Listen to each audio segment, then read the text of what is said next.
Saya berada di kebun durian.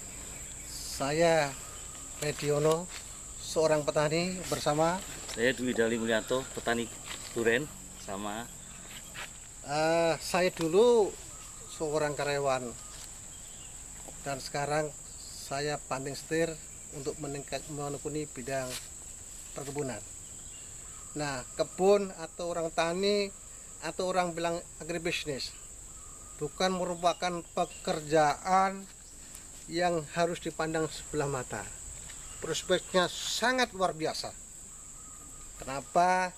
Karena petani ini, kebun ini hasilnya dibutuhkan, diperlukan oleh masyarakat luas. Dan hasilnya bagaimana menurut Pak Dwi yang selama ini menekuni bidang perkebunan durian? Kelihatannya petani ini memang pekerjaan kotor, Pak, katanya. Tetapi akhir-akhir ini memang, bayangin kalau petani, nggak ada petani kita makan apa? Kita nggak akan bisa makan. Dan perkebunan durian ini yang kelihatannya dipandang sebelah mata, kalau ditekuni akan menghasilkan. Dan semua karyawan biasanya rata-rata setelah pensiun bercita-cita jadi petani. Kenapa kok nggak kita jadi petani duluan? Kalau kita belakangan nanti sudah kehabisan waktu. Ya, jadi kami berdua memang sengaja berkebun, bertani untuk memotivasi teman-teman yang lainnya agar bisa mengangkat derajat harkat martabat petani. Bahwa petani itu tidak harus kotor, tapi petani itu bisa menghasilkan kalau ditekuni dengan ilmu yang tepat. Oke Pak Dwi, sekarang faktanya orang banyak berkata bahwa petani itu pendapatannya kecil, bahkan dikonotasikan orang bawah, kelas bawah. Pertanyaan kita, bagaimana kalau petani ini, kebun ini dikelola secara profesional dengan menggunakan struktur manajemen yang profesional? Kira-kira bagaimana?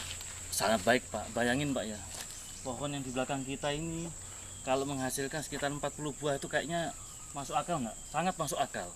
Kalau 40 buah dikalikan saja 4 kilo, ada 160 kilo. 160 kilo dikalikan 30.000, lumayan, Pak. Kalkulator saya nggak bisa ngitung nanti kalau dikalikan jumlah pohonnya. Sedangkan 1 hektar itu butuh hanya 100 pohon. Berarti intinya sebenarnya kebun itu pun kalau dikelola bisa memberikan kehidupan kita dan anak-anak kita. Sangat bisa, sangat bisa. Apalagi kalau sekarang, Pak, kuliah mahal. Kalau kita biayai dengan tabungan habis, Pak. Kalau segini setiap tahun kita bisa panen, buah salak kita bisa panen. Jadi kita akan semakin kuat.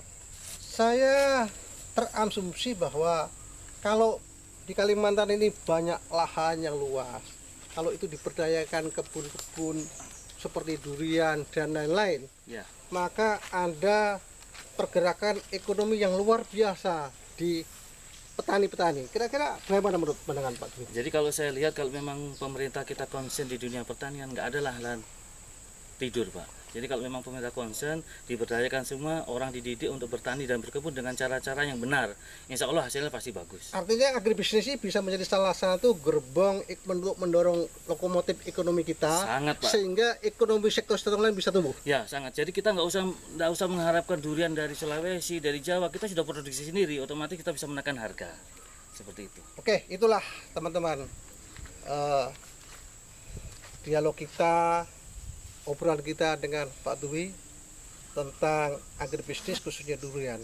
Luar biasa dan luar biasa prospeknya yang sangat luas. Buah alpukat, Durian montong, pajak kuat, Indonesia strong.